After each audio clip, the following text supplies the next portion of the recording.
Sun, for example, Sun is the first of the planets. So basically, Sun represents certain qualities. So one of the qualities could be Sun may represent the government. Sun represents father, leadership, fame. Fame comes from Sun. If Sun is positive, then it can give, it can cure from many diseases, including things like, for example, if there is certain people have patches on the skin and things like that. So there is some stories where certain people, so those were cured by worship of Sun, etc. So like that, Sun, but most importantly, Sun will give you a lot of fame if Sun is positive for an individual. Okay, there's a lot of fame. Karna used to be a worshipper of Surya.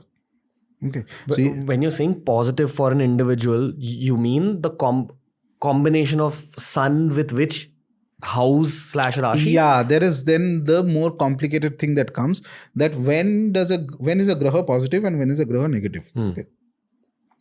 In this, there are certain places where the graha will become more powerful and some places where the graha becomes weak.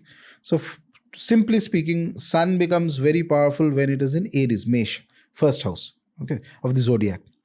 And it becomes very weak when it is in Tula. Tula is Libra, which is 7th. Just opposite to that. Okay, it becomes very weak.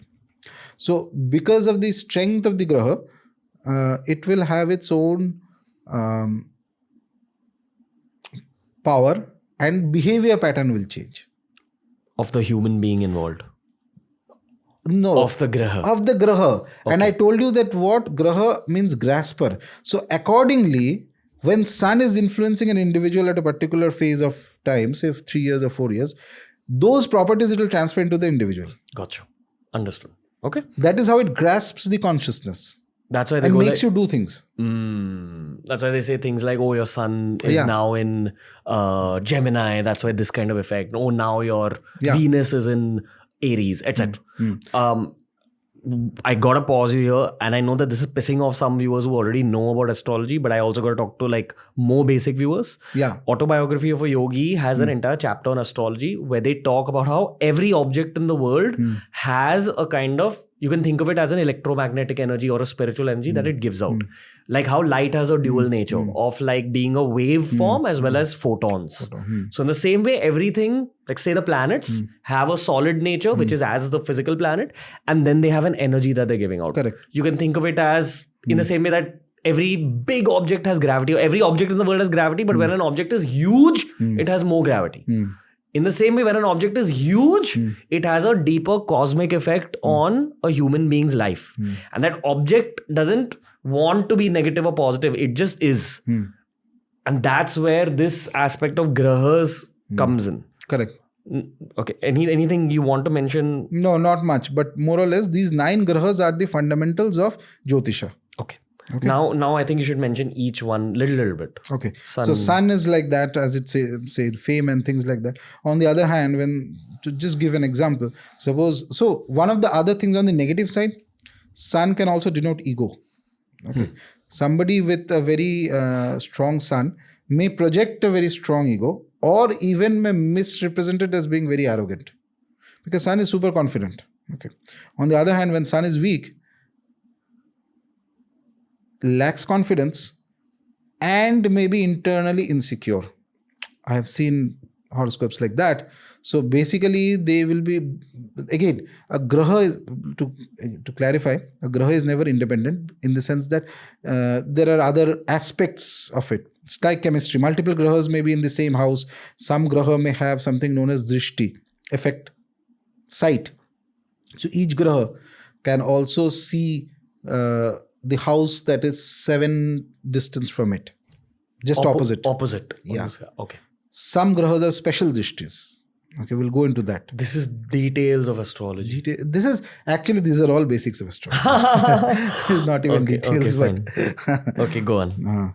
So Sun, it creates that sense of insecurity, can create an insecurity sense in the individual. And the thing is that, for example,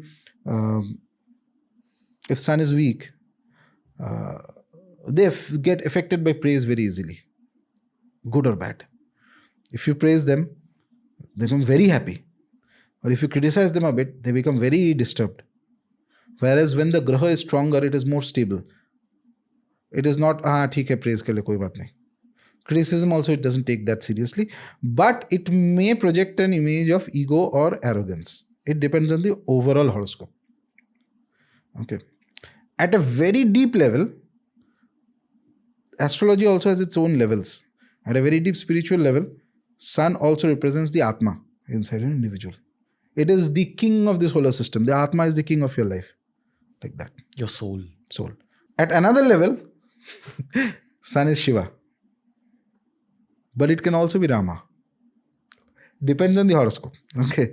So What does that mean? So these come in later on. So you have suppose there is an affliction to sun in the horoscope I'm seeing, and I see that it needs to be rectified or some way it can be cured or something like that. So how do you do that? There are 3 ways in which you can do that. One is that you do certain activities related to that graha that makes the graha favorable towards you. Okay. So for example, some government agency or government related thing, you make some donations or you do some work. Sun is connected to the government. Sun becomes happy.